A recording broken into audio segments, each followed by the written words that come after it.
Liturgia diária. Primeira leitura. Atos dos Apóstolos, capítulo 9, versículos 26 a 31. Naqueles dias, Saulo chegou a Jerusalém e procurava juntar-se aos discípulos, mas todos tinham medo dele, pois não acreditavam que ele fosse discípulo.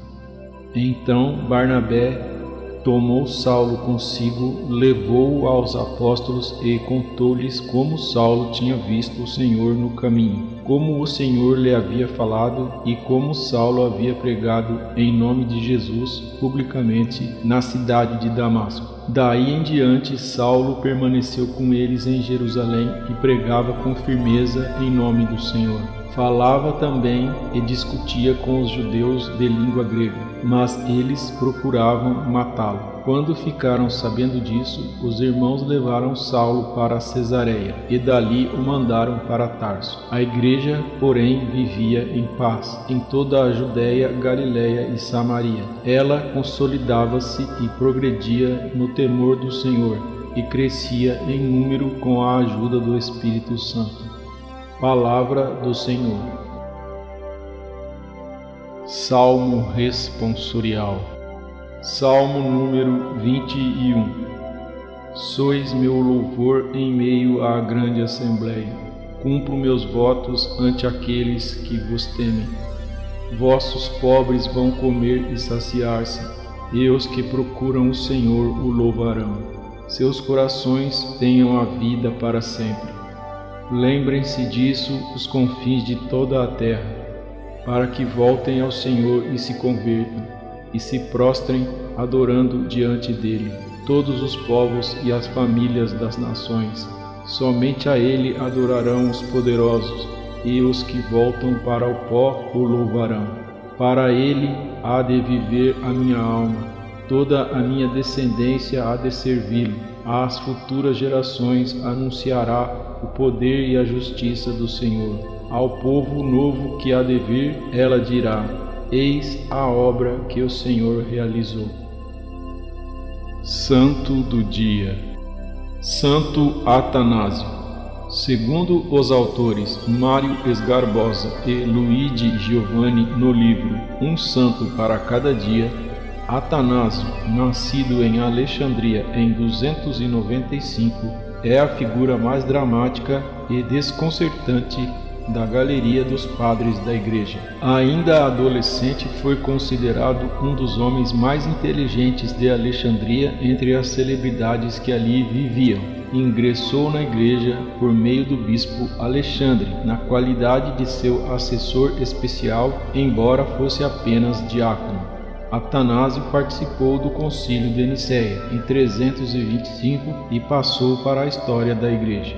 Em todos os registros sobre esse concílio, que definiu o arianismo como heresia, o nome de Atanásio é o mais citado. O arianismo negava a santidade de Jesus, considerava-o apenas uma criatura do Pai e não parte dele, equivalente a ele. Atanásio foi um dos responsáveis na luta para que a Igreja retomasse o caminho apontado e definido pelos apóstolos. Conta-se que os seus discursos empolgantes, com uma argumentação bíblica brilhante e a lucidez de sua doutrina, foram essenciais na defesa e manutenção da ortodoxia cristã.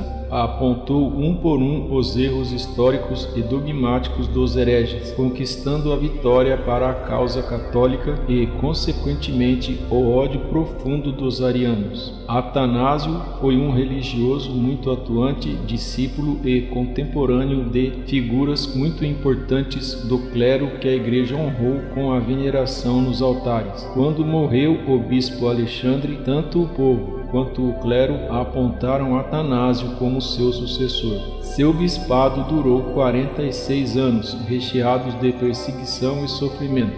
Apoiados pelo imperador, os arianos espalharam calúnias incríveis. Atanásio sofreu 5 exílios seguidos, intercalados com fugas e com afastamentos por vontade própria, que suportou com paciência e determinação. Foi assim que conheceu Santo Antão, de quem escreveu a biografia, contando também como era a vida monástica no deserto, o que atraiu muitos cristãos aos mosteiros eremitas. Atanásio morreu com 77 anos no dia 2 de maio de 373. Logo depois, foi inserido entre os célebres padres da Igreja, sendo canonizado e declarado doutor da Igreja.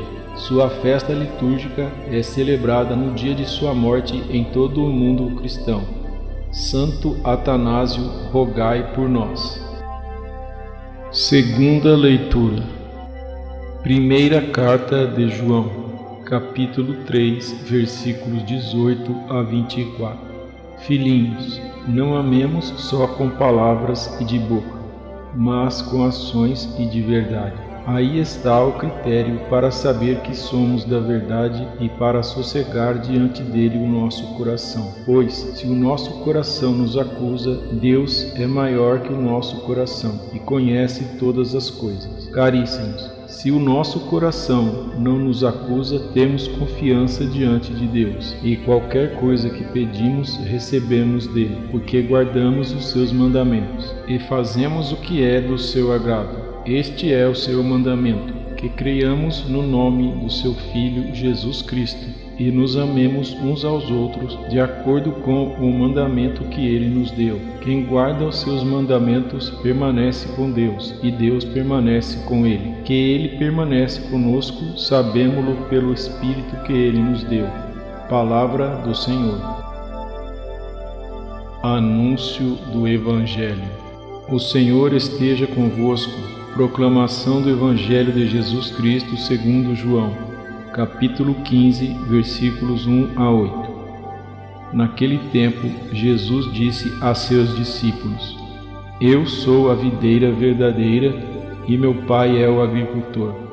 Todo ramo que em mim não dá fruto, ele o corta, e todo ramo que dá fruto, ele o limpa, para que dê mais fruto ainda. Vós já estáis limpos, por causa da palavra que eu vos falei. Permanecei em mim, e eu permanecerei em vós.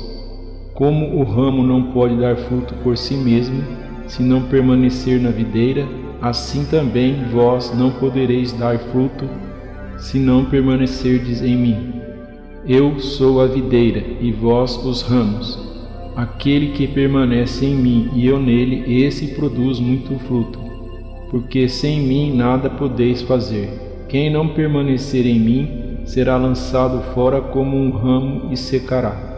Tais ramos são recolhidos, lançados no fogo e queimados. Se permanecerdes em mim e minhas palavras permanecerem em vós, pede o que quiserdes e vos será dado. Nisto meu Pai é glorificado, que deis muito fruto e vos torneis meus discípulos. Palavra da salvação. Obrigado por assistir. Inscreva-se. Deus te abençoe. Amém.